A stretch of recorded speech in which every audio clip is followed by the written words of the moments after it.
अच्छा, अब इसमें क्वेश्चन पढ़ो 10th। The length of a hall is 22 meter and width is 18 meter. ठीक है, then some area तो हॉल की शेप क्या होती है? हॉल यही हमारे कमरे जितनी नहीं उससे तुम्हारे कमरे जैसा ही बड़ा होगा, लेकिन शेप क्या होगी? शेप क्या कहलाती है ये? क्यूबॉइड मान थे। क्यूबॉइड। ठीक है ना, क्योंकि लेंथ ब्रेड्थ अलग है तो क्यूबॉइड ही हो गया। The sum of the areas of the floor and the flat roof, floor और flat roof is equal to the sum of the area of the four walls। ठीक है, तो find the height and volume of the hall. तो सबसे पहले हमको इसकी height निकालनी है और फिर उसके बाद वॉल्यूम। अच्छा, अब बताओ कि तुम्हें फॉर्मूला याद है? कौन से? Area of the floor, area of the roof, क्या बताया था मैंने? क्या फॉर्मूला? क्योंकि उसके बिना तो क्वेश्चन नहीं होएगा। जब क्वेश्चन में area of the floor, area of the roof, इस सारे की बात हो रही है। रूफ का तो हाँ, मान लो एल लेंथ है, बी ब्रेड्थ है, एच हाइट है। ठीक है ना, तो उस केस में रूफ का क्या होगा? रूफ को एरिया होगा hmm L into B plus 12B plus 2BH। B नहीं, खाली रूफ का, पूरा थोड़ी पूछ रही हूँ, सिर्फ लेंथ इन रूफ का। हाँ, length breadth length into breadth roof का, और फ्लोर का फ्लोर का भी वही होगा। नहीं फ्लोर का अलग होगा। क्या होगा? फ्लोर का नहीं फ्लोर का भी वही होगा लेंथ इनटू ब्रेथ। हम्म ठीक है ना, सेम ही होगा, जो ऊपर एरिया वही तो नीचे है, हाँ हाँ क्यूबॉइड है तो। ठीक है, तो एरिया ऑफ द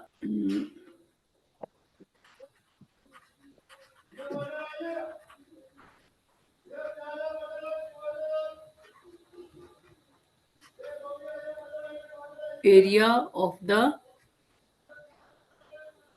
फ्लोर, ये कौन सी एक्सरसाइज थी? 14.5 14.5। आर लिख देती हूँ, आर मतलब रोहन की बुक। ठीक है, तो area of the floor equal to length into breadth. अब area of the roof equal to length into breadth. ठीक है, फिर area of the four walls, area of the four walls, तो फोर वॉल्स का एरिया क्या होगा? Height into breadth height into length height into length, length length into height, तो एक उसका हो गया, एक वॉल का। अब ये उसके सामने जो वॉल है उसका क्या होगा? ये तो मतलब दो साइड का हो गया है ना लेंथ दो इनटू हाइट। वॉल्स, दो वॉल्स का होगा तो 2 टाइम्स करना पड़ेगा ना। उसके तो बाद लेंथ इनटू ब्रेथ भी होगा। नहीं length into breadth, height into breath भी होगा। हाइट इंटू ब्रेड्थ, तो दो हाँ वॉल्स का हाइट इंटू ब्रेड्थ होगा तो 2 टाइम्स ब्रेड्थ इंटू हाइट हो गया। ठीक है, समझ आ गई? बीच में प्रोडक्ट बनाओगे तो भी मतलब मल्टीप्लिकेशन है, नहीं बनाओगे तो भी मतलब मल्टीप्लिकेशन है। जैसे एल इंटू बी है तो इसको खाली हम एल बी भी लिख सकते हैं, है ना? समझ में आई? सो अब क्वेश्चन के हिसाब से हमें क्या दे रखा है? The sum of the area of the floor and the roof. तो area of the floor and the roof, इसका सम, तो इसका सम कितना होगा? Sum of the area of the floor and roof equal to, क्या दे रखा है हमें? Sum of the area of the four walls, sum of the area of the four walls. Right, तो क्या आ जाएगा यहाँ पर हमारे पास? लेफ्ट साइड पे क्या लिखोगे? अभी खाली फॉर्मूला लिखो ऊपर से देख करके। L into B L into B, तो 2 बार आएगा ना L इंटू बी, तो 2 टाइम्स एल बी, ठीक है, equal to sum of the area of the 4 floors, वो कितना हो गया 2 times 4 wall, sorry, L into H plus 2 times B into H, ये आ गया, ठीक है। हम्म, अब ये राइट साइड में कुछ कॉमन ले सकते हैं हम, इसमें से और इसमें से कोई चीज कॉमन आ रही है बाहर, हाँ, क्या, एक तो 2 और एक H, 2h कॉमन आ गया, तब अंदर क्या रह गया ब्रैकेट में, L और B। L प्लस बी, ठीक है। और ये कितना है 2 टाइम्स L इंटू बी। अब ये 2 और 2 दोनों साइड कट रहा है, तो इसको काट सकते हैं, ठीक है। अब तुम्हें क्या दे रखा है इसमें, लेंथ और ब्रेड्थ दे रखी है ना क्वेश्चन में, हाँ हाँ, लेंथ 22 एंड विड्थ इज 18, तो अब इसमें पुट कर देंगे 22 इंटू 18, मैम ये प्लस क्यों हो गया?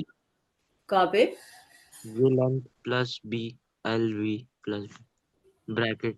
ये प्लस था ना, ये ऊपर 4 वॉल्स का एरिया, ये प्लस ठीक। था ना यहाँ पर फॉर्मूला में, अच्छा हाँ, तो वही प्लस प्लस चल रहा है पूरे में, एच हमने इसलिए बोल दिया था, कॉमन 4 लिया है। वॉल्स है ना, हाँ, तो 22 प्लस 18, तो कितना आ गया 22 22 इंटू 18, ठीक है, चाहो तो मल्टीप्लाई कर लो वरना बाद में देख लेना, इक्वल टू h इंटू ये कितना आ जाएगा राइट साइड में, 22 प्लस 18 कितना हुआ, ऐड करो 40 40 40, ठीक है। तो अब 40 को यहाँ से हटाएंगे तभी h आएगा, तो इधर मुझे सिर्फ h चाहिए, तो h की वैल्यू आ जाएगी, 40 यहाँ मल्टीप्लाई हो रहा है, तो इधर क्या हो जाएगा, डिवाइड तो क्या बन जाएगा 22 इंटू 18 अपॉन 40। 40।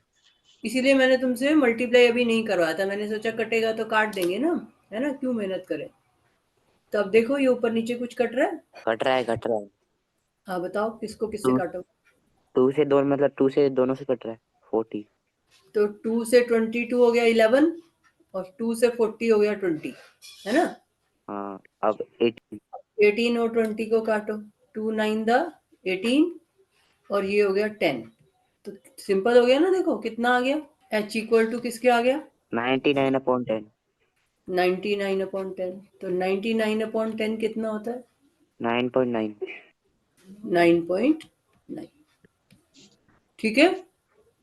सो इसका मतलब ये इसमें यूनिट क्या थी, मीटर, ठीक है। सो हाइट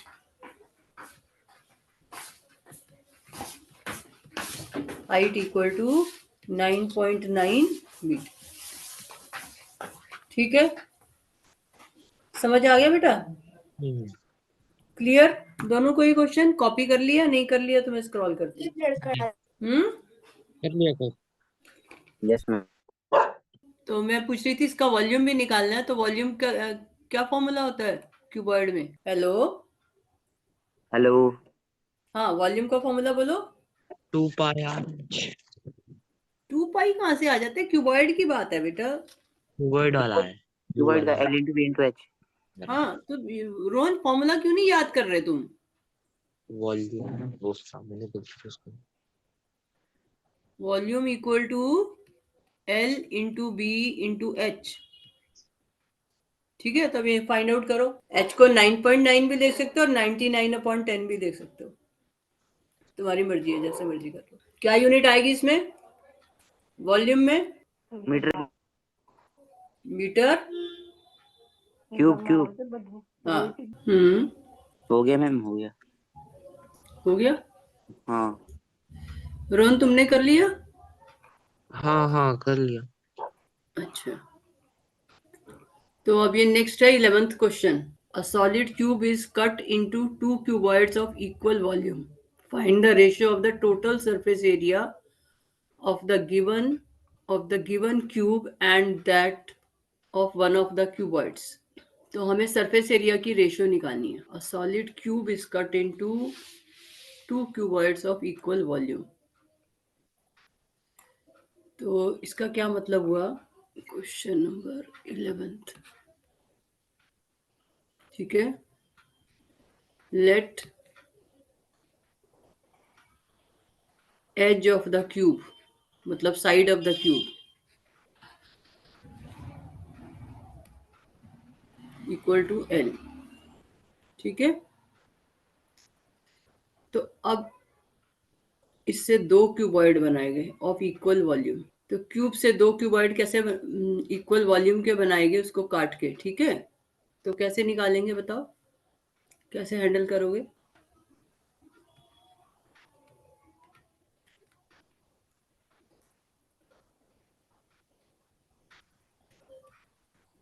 कैसे ट्राई किया तुमने? क्यूब का वॉल्यूम क्या होता है? L3 L cube L cube. और सरफेस एरिया क्या होगा क्यूब का?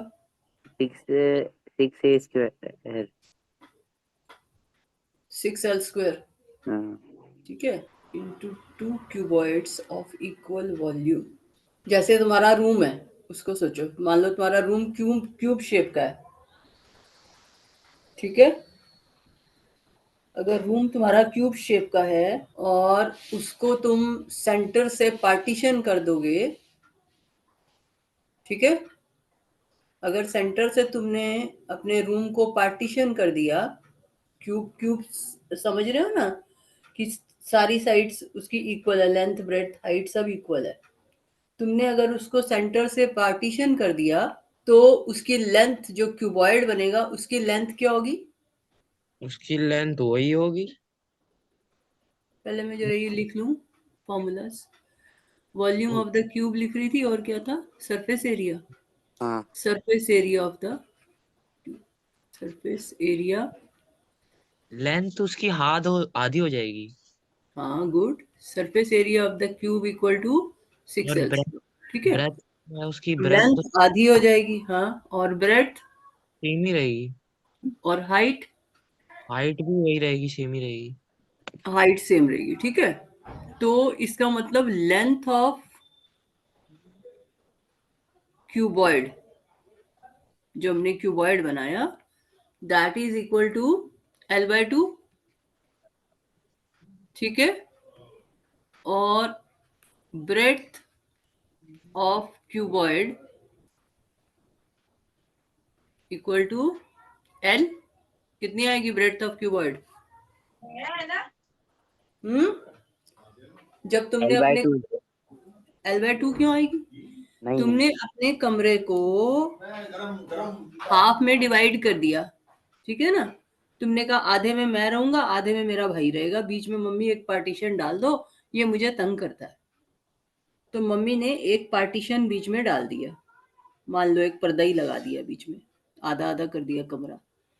तो अब लेंथ तो L/2 हो गई, तो ब्रेड्थ कितनी होगी? जो छोटा कमरा बना आधा, उसकी ब्रेड्थ कितनी होगी? सेम। सेम रहेगी ना। जैसे एक मान लो रेक्टेंगल ही है तुम्हारे पास, एक रेक्टेंगल सोच लो अभी।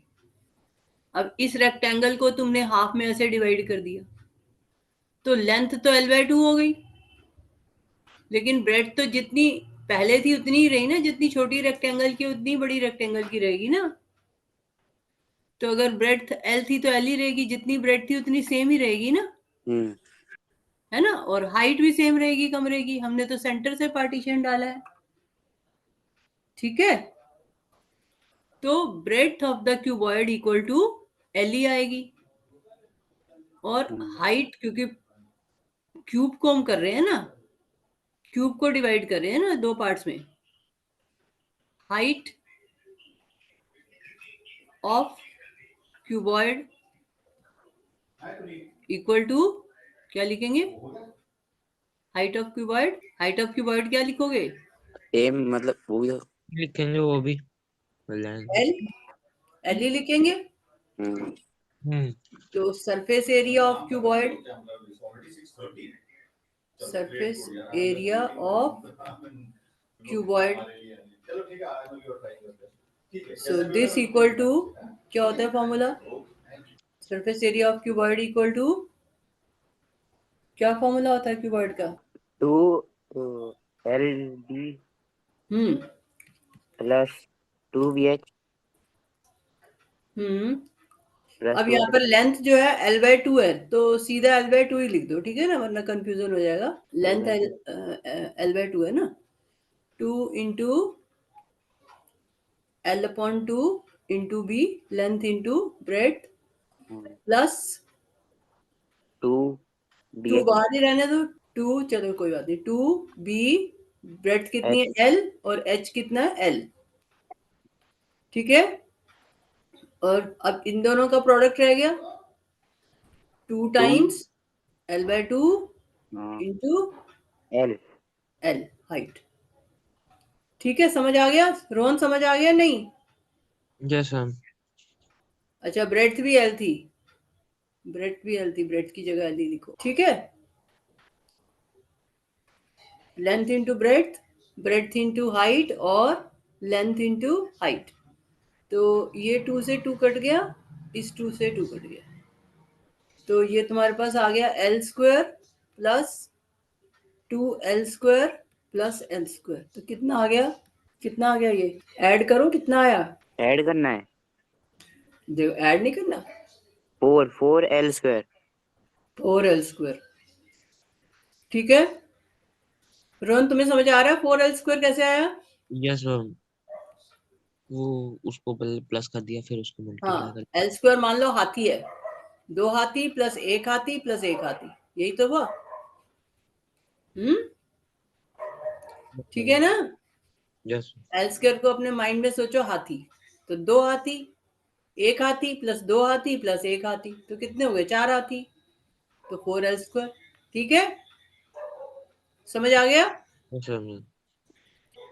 सेम है ना, L²। तो ये हो गया सरफेस एरिया ऑफ क्यूबॉइड। अब हमें रेशियो किसकी चाहिए? Find the ratio of the total surface area of the cube. तो total surface area of cube upon surface area of cuboid upon total surface area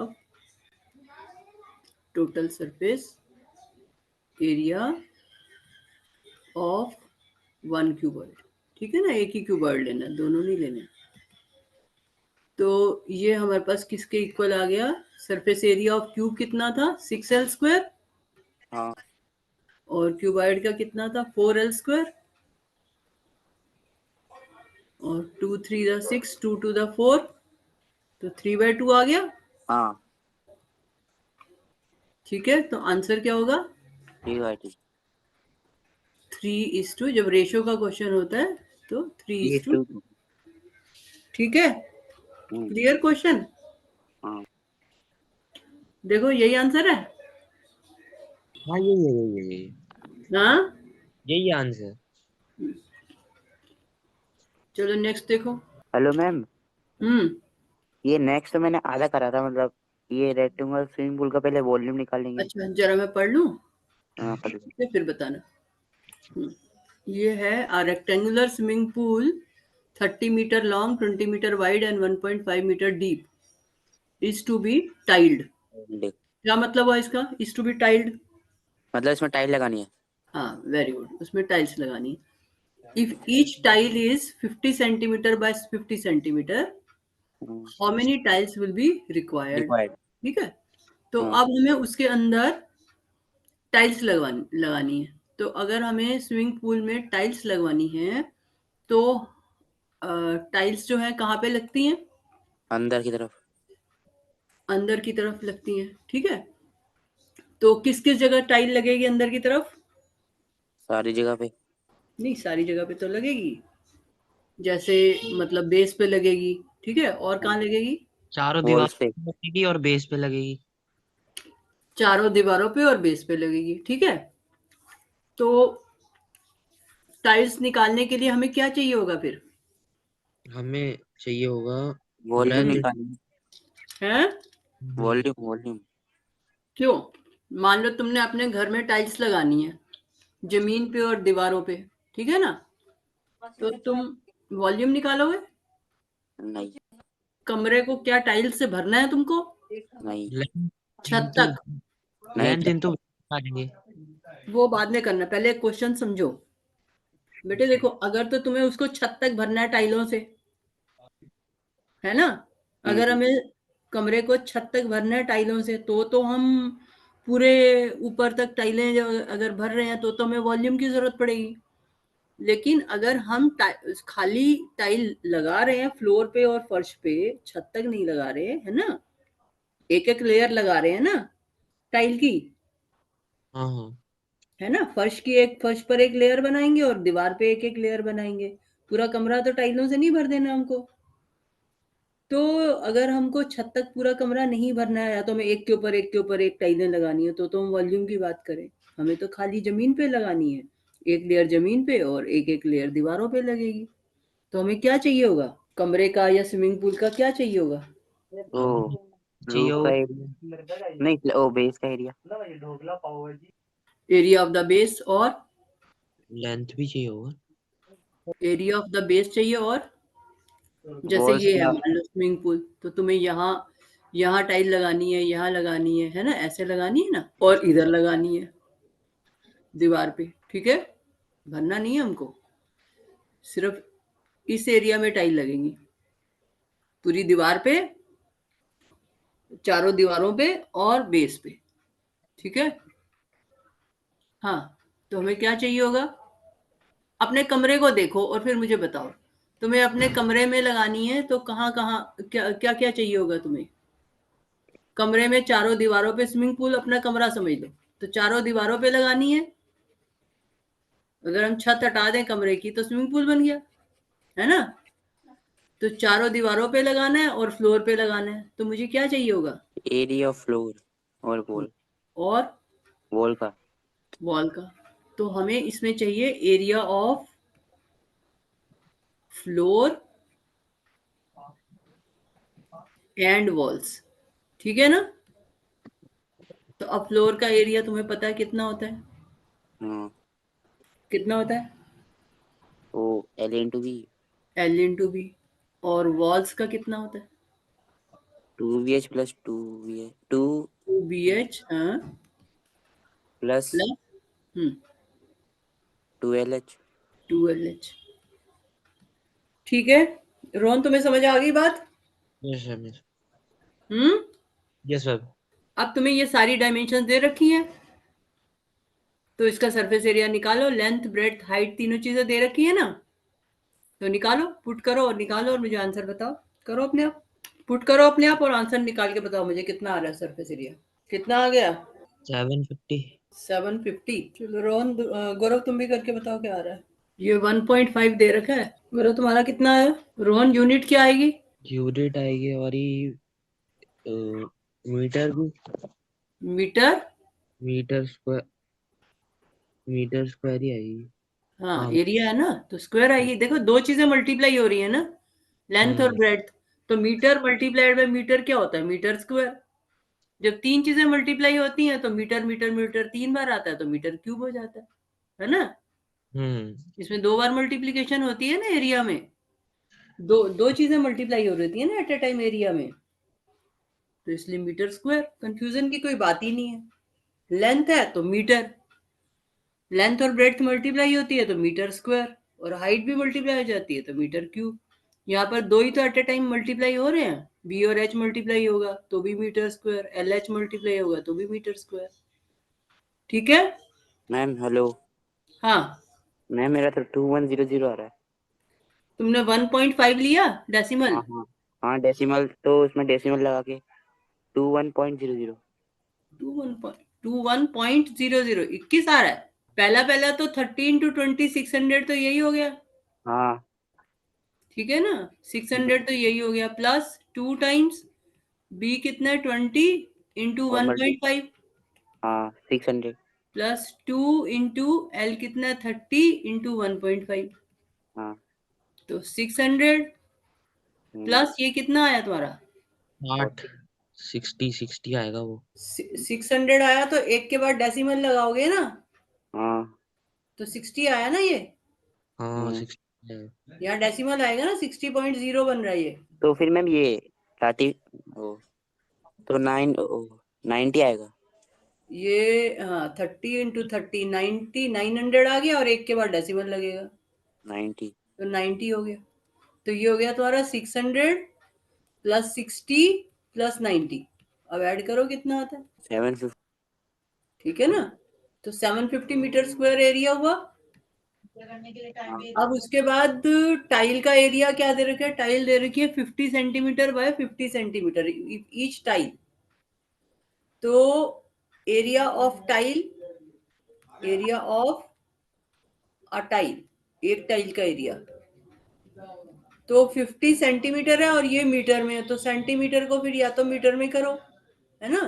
तो सेंटीमीटर को metre में कैसे करते हैं, divide by 100 divide by 100। So this will be equal to, या ऊपर metre को सेंटीमीटर में कर दो। मीटर को सेंटीमीटर में कैसे करते हैं, मीटर को सेंटीमीटर मल्टीप्लाई करके। तो उल्टा कर दूं, है ना, क्योंकि यहाँ पे जो है फिर तुम्हारी डेसिमल्स आ जाएंगी, वरना यहाँ भी डिवाइड बाय 100 होगा, तो उल्टा कर दो। 2500 सेंटीमीटर स्क्वायर, ठीक है। अब ये जो 750 मीटर स्क्वायर था, इसको जब सेंटीमीटर में करोगे तो मीटर को 1 मीटर इक्वल टू 100 सेंटीमीटर होता है। हाँ तो 100 सेंटीमीटर का स्क्वायर, ठीक है, स्क्वायर है ना। रोहन समझ आया तुम्हें। Yes ma'am.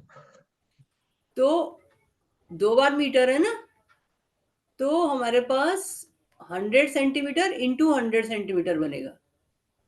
सो 100 सेंटीमीटर का स्क्वायर ऐसे लिखो, और ऐसे नहीं समझ आती अगर, तो दूसरा तरीका समझने का ये है कि ऐसे भी समझ सकते हो कि this equal to 750 meter into meter.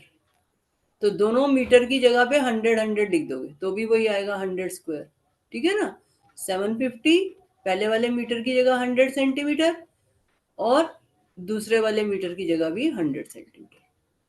तो जैसे भी करो 100 का स्क्वायर आएगा यहाँ पे, ठीक है। समझ आ गई बात। तो अब इसको कैलकुलेट कर लो कितना आता है। 750 को 750 इंटू 100 इंटू 100, हाँ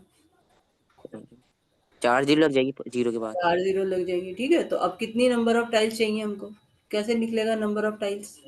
नंबर ऑफ टाइल्स डिवाइड कर देंगे 2500 को। हाँ, तो 2500 से डिवाइड कर देंगे, या 2500 को डिवाइड करेंगे। 2500 से डिवाइड करेंगे या को डिवाइड करेंगे। 2500 2500 एक टाइल का एरिया। हाँ सो दिस विल बी 750, 1 2 3 4। और देखो जो लेबर तुम्हारे घर आती है, चाहे वो पढ़ी लिखी हो या ना हो, ये सब उनको करना आता होता है, आता होता है ना। फटाफट कैलकुलेट करके बता देते हैं ये सारी बातें वो। तो इतना टोटल एरिया है जिसमें टाइल लगनी है, क्योंकि ये सारा कॉमन सेंस का मैथ्स है। इतना एरिया जहां टाइल लगनी है, एक टाइल जो है वो 2500 सेंटीमीटर स्क्वायर कवर करेगी। तो हमें बताना है कितनी टाइल्स। तो नंबर ऑफ टाइल्स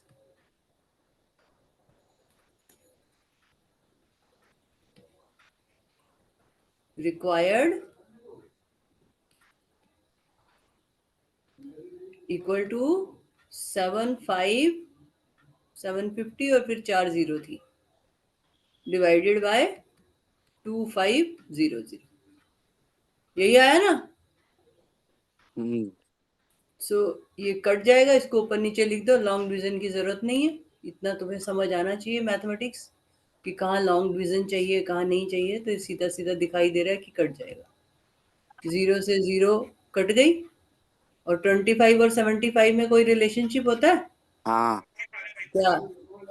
लास्ट जिसमें लास्ट में 0 और 5 हो वो 5 से कट जाएगा। हाँ 5 से तो कट जाएगा। वैसे 25 की टेबल पता है, 25 टू दा क्या होता है, वो 50 और 25 थ्री दा, और 75। हाँ तो डायरेक्ट कट रहा है ना। तो सीधा भी काट सकते हो, 5 से भी काट सकते हो, ठीक है ना। 5 से भी काट सकते हो और सीधा भी काट सकते हो, जैसे भी तुम्हें माइंड में आए। तो कट गया काट के एंड इट विल बी 3000, ठीक है। तो number of tiles required equal to 3000।